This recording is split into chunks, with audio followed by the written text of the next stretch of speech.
Ağanın üç növ düşməni var. Birinci dəstə. Onlar iki. Hicrətin 61-ci ilində, Mühərrəm ayında, Aşura günündə İmam Hüseyin əleyhissalamın bədənini öldürdülər, şəhid etdilər. O bədən iki məhdud cism. Fiziki cəhətdən oxlar, nizələr Həzrəti Mübarək başın peykərindən ayırdılar. Bu proses qurtardı. Birinci düşmən bunlar idilər. Hicrətin 61-ci ilində, Mühərrəm ayının 10-u, Aşura günündə.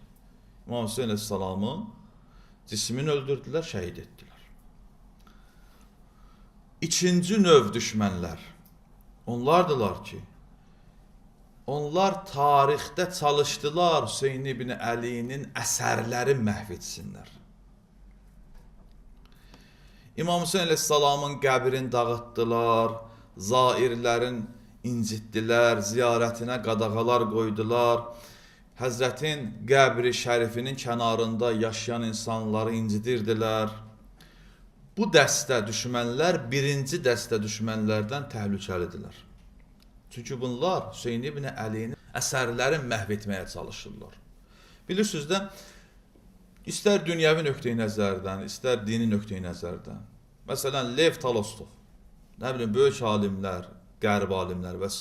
İndiki onların əsərləri oxunur, düşüncələri yayılır, təfəkkürləri ilə insanlar tanış olurlar. Bir çox insanlar heç onların özünü görməyiblər. Ola bilsin bir şəkil çəkiblər ki, filanı budur.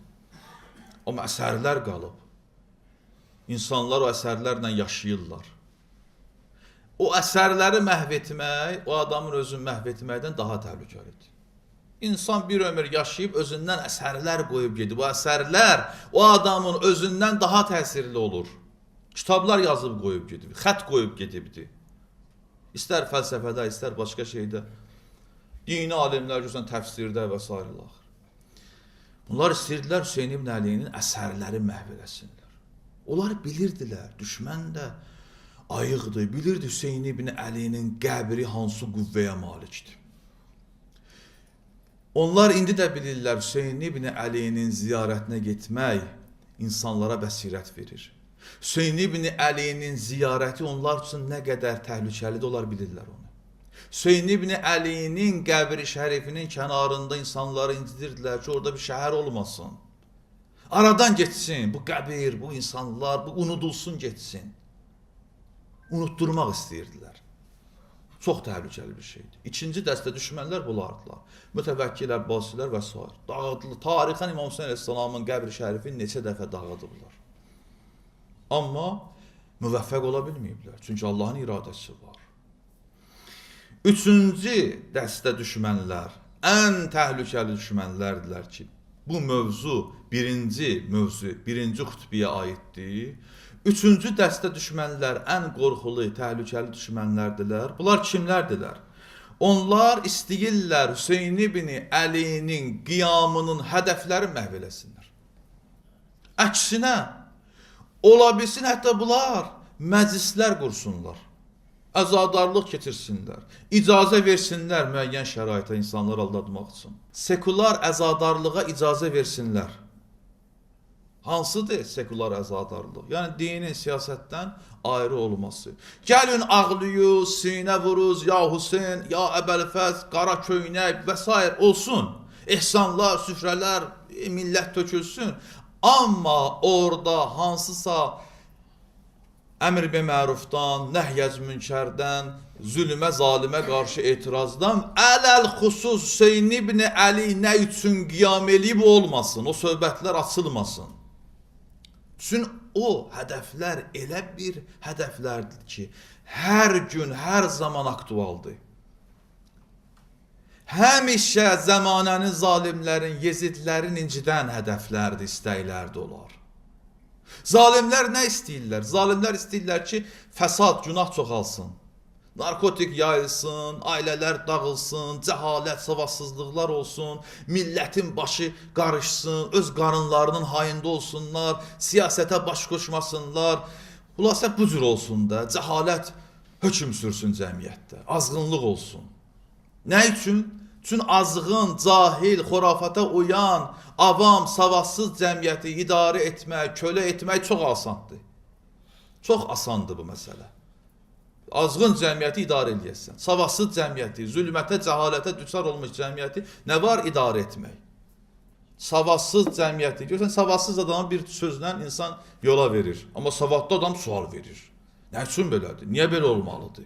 Etiraz eləyir. Amma savadlı insanı bir sözlə insan nə edir? Susturursan, yola verirsən, gedir. Üçüncü dəstə düşmənlər ən təhlükəli düşmənlərdirlər. Çünki onlar çalışırlar İmam Hüseyin əleyhissalamın o ülvi hədəflərin məhv etsinlər. Ki, Həzrət ona görə qiyam eləyibdir. Diqqət eləyin məsələyə, bu cümləyə diqqət eləyin. O hədəflər Həzrətin özündən də üstündülər. O hədəflərə görə Həzrət özün fəda eləyib. Diqqət eləyin məsələyə. O hədəflər ki, Həzrət özün, Yar-ı Ənsarın, Əli-Əkbərin, Əli-Yəssərin fəda eləyib bu hədəflər uğrunda, çox fəzilətli dəyərlərdir, dindir. Allahın kitabıdır. Bunları qorumaq üçün. Özün fəda eləyibdir. Sən gəlirsən, Hüseyn deyə həmin hədəfləri nə edirsən, öldürürsən, məhv eləyirsən. Bu Hüseyin ibn Əlini öldürmək deməkdir. Hüseyin ibn Əli ilə düşmənçilik etmək deməkdir. Tarixdə çox qiyamlar olub, çox adamlar olubdur. Hüseyin ibn Əlinin adı ilə qiyam eləyiblər. Elə Bəni Abbas sözü Hüseyin ibn Əli deyə Zübeyir düşməni Hüseyin ibn Əlinin intiqamı ilə qalxdılar. Çox tarixdə belə insanlar oldu. Hüseyin deyiblər. Çünki Hüseyin ibn Əlinin adına, bayrağına yığışanlar çox olur. Bu sevgi, məhəbbət, cuşa gətirir insanları. Desəydilər ki, Zübeyrin adı ilə qiyam edir, kim gələcəkdir ki? Amma deyirlər ki, Hüseyin ibn Əlinin adı ilə qiyam edirik, hamı yığışıb gəlir. Üçüncü dəstə düşmənlər onlardılar ki, onlar istəyirlər Hüseyin ibn Əlinin qiyamının hədəflərini məhv eləsinlər, unuttursunlar. Ən təhlükəli düşmənlərdirlər. Buna xatir gərək, indi bizim vəzifəmiz nədir? Bizlər gərək hər il təkrarən həyat tərzimizdə, əzadarlığımızda bu hədəfləri canlandıraq. Xətiblər xütbələrində, şüəra şairlər şeirlərində, nohəxanlar nohələrində, əzadarlar əzadarlıqlarında bu hədəfləri canlandırsınlar ki, biz kimik və nə istəyirik? Mühüm məsələdir ya.